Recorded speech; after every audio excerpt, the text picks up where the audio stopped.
የሀገር ውስጥ ጉዳይ ሚኒስትሩ አሜሪካንን ገዳይ፣ ዘራፊና ወንበዴ በማለት ሲዘልፉ ጃክ ስፓሮ መሪ ተዋናይ የሆነበትን ፓይረትስ ኦፍ ደ ካሪቢያን የተባለውን ፊልም ማጣቀሻ አድርገው አቅርበዋል። ጃክ ስፓሮ በፊልሙ ጀግና ሲሆን፣ እነዚህ ግን የአሜሪካ መሪዎችን ማለታቸው ነው የባህር ላይ ወንጀለኞች ናቸው ሲሉ ወርፈዋል። ወደዚህና ወደ ሌሎች ጉዳዮች ዝርዝር ከማለፋችን በፊት ከሀገር ውስጥ ያገኘነውን አንድ ዘገባም በጥቂቱ እንላለን። ካለባበስ ጋር በተገናኘም የስድስት ታዋቂ የቲክቶክ ኮከቦች መታሰር የሀገር ውስጥ እናም የውጭ መገናኛ ብዙሃንን ትኩረት ስቧል። ቢቢሲ በአማርኛና በእንግሊዝኛ ገጹ ባሰራጨው ዘገባም የ25 ዓመቱን አዶናይ ብርሃንን ጨምሮ ስድስት ታዋቂ የቲክቶክ ኮከቦች ካፈነገጠ ያለባበስ ስነ ምግባር ጋር በተገናኘ መታሰራቸውን ጽፏል። ፖሊስ ትላንት ረቡዕ ያወጣውን መግለጫም ያቀረበ ሲሆን መታሰራቸው በኢትዮጵያ ማህበራዊ መገናኛ ሰፊ ክርክር ማስነሳቱን ጠቅሷል። የአዶናይ ወላጅ እናት ስለ ልጃቸው የተናገሩትም አልቀረውም። የአንድ ባለሙያን አስተያየት ያካተተው የአማርኛው ዘገባ የታሳሪዎቹን አለባበስ የውዝግቡ መነሻ በሆነው ስነ ስርዓት ላይ የተለመደ ስለመሆኑ መግለጻቸውን አስነብቧል። ፖሊስ አስረን እየመረመርን ነው ማለቱ የለበሱት በአደባባይ የሚታይ በመሆኑ አስረው ምን ይመረምራሉ ሲል ጠይቋል። ባለሙያው ምናልባትም ከ3 ወር እስከ 1 ዓመት የሚያስቀጣ የወንጀል ክስ ሊመሰረትባቸው እንደሚችልም ገምቷል።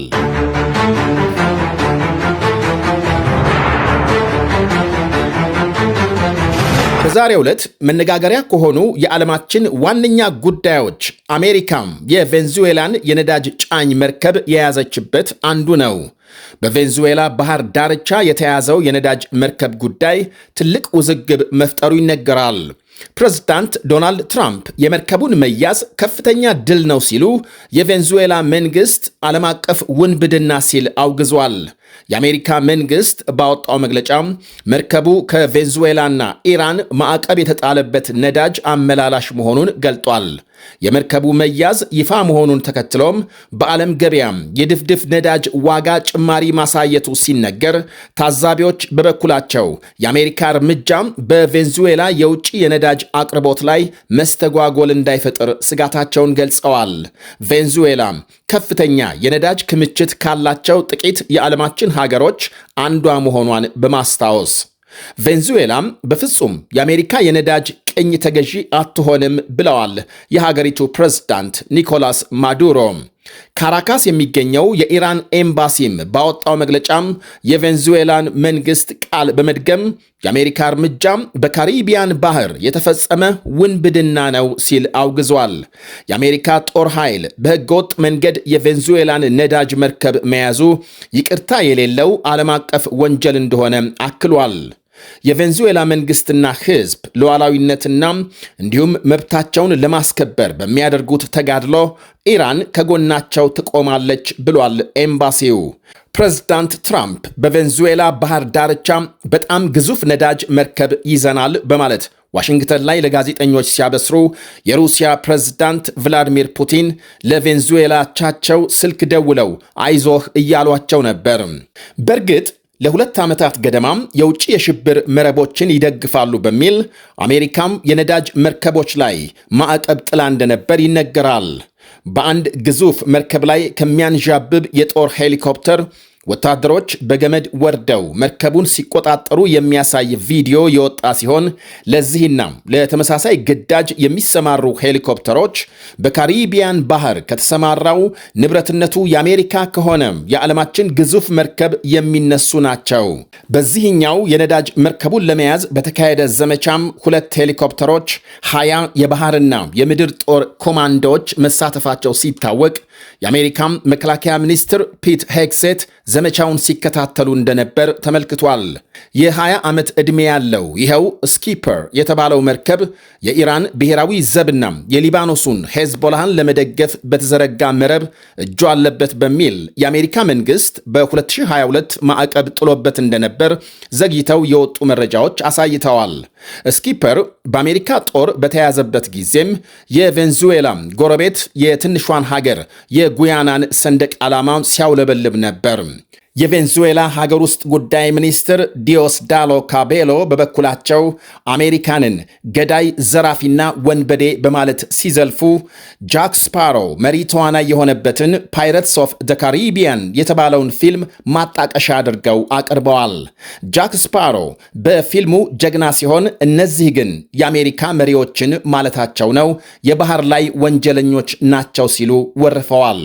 ኒኮላስ ማዱሮ በፈንታቸው ጦርነቱን ለተቃወሙ የአሜሪካ ዜጎች ዶንት ወሪ ቢ ሃፒ የተሰኘውን ቆየት ያለ ዜማ መጋበዛቸው ሲነገር፣ የሙዚቃ ግብዣው የመርከቡን መያዝ ዜና ከሰሙ በኋላ ይሁን አስቀድሞ ለጊዜው የታወቀ የለም።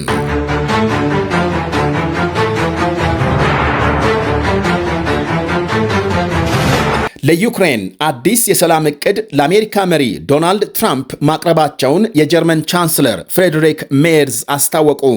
አወዛጋቢውን የመሬት ጉዳይ ጨምሮ ለዩክሬን ይበጃል የተባለ ነው አዲሱ የሰላም ዕቅድ።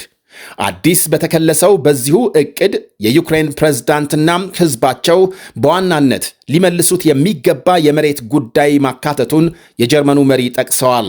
ይህንኑ ለፕሬዝዳንት ትራምፕ ግልጽ ማድረጋቸውን ከ4 ዓመት ስቃይ በኋላም የዩክሬን ሕዝብ የማይቀበለውን የሰላም ዕቅድ ዜሌንስኪ ለብቻቸው እንዲፈርሙ ማስገደድ ፍጹም ስህተት ነው ብለዋል የጀርመኑ መሪ ቀደም ሲል በፕሬዝዳንት ትራምፕ የቀረበውን ሐሳብ።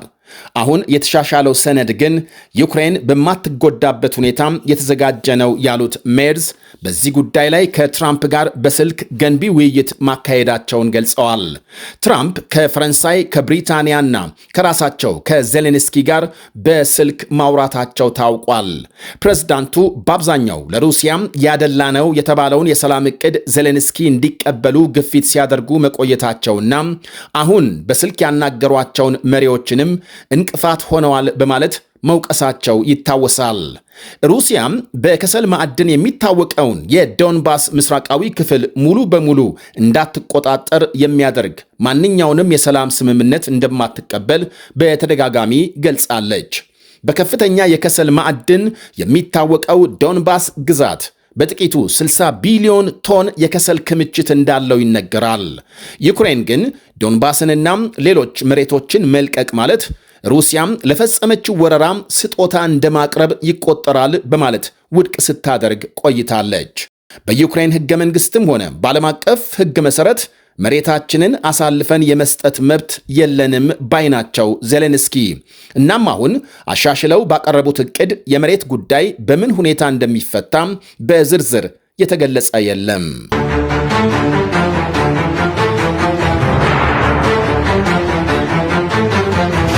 በአፍሪካዊቷ ጋናና በእስራኤል መካከል ውዝግብ መፈጠሩ ይነገራል። የጋና ልዑካን ቡድን በእስራኤል አውሮፕላን ማረፊያ መጉላላት ደረሰበት መባሉን ተከትሎ ጋና 3 የእስራኤል ዜጎች ከሀገር ማስወጣቷ ታውቋል።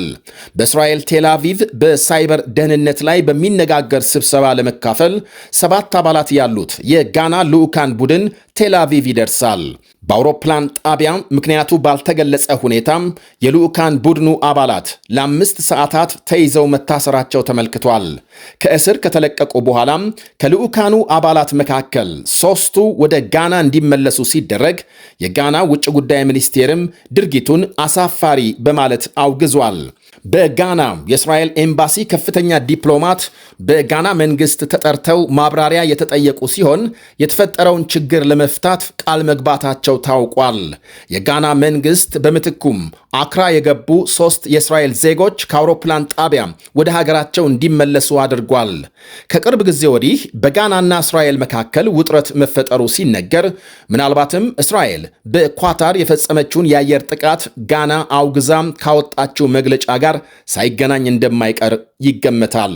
የሁለቱ ሀገሮች ውዝግብ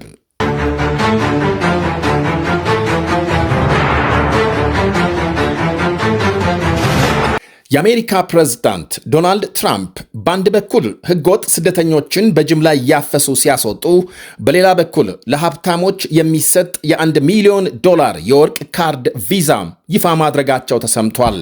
ይህንን ቪዛ ለማግኘት የሚያመለክቱ ግለሰቦች ብቁ መሆናቸው በሚገባ ታይቶ ከተረጋገጠ ቀጥታ ዜግነት ማግኘት የሚችሉበት መንገድ ይፈጠራል።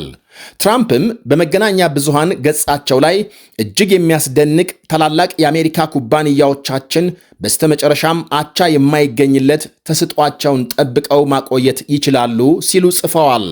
የትራምፕ የወርቅ ካርድ ፕሬዝዳንቱ ወደ ስልጣን እንደመጡ ይጀምራል ተብሎ ነበር። የቪዛው አይነት ፕላቲኒየም ደረጃ ላይ አለ የተባለ ሲሆን $5 ሚሊዮን መክፈል ለሚችሉ ደግሞ ልዩ የታክስ እፎይታ ጊዜ እንደሚሰጥ ተመልክቷል።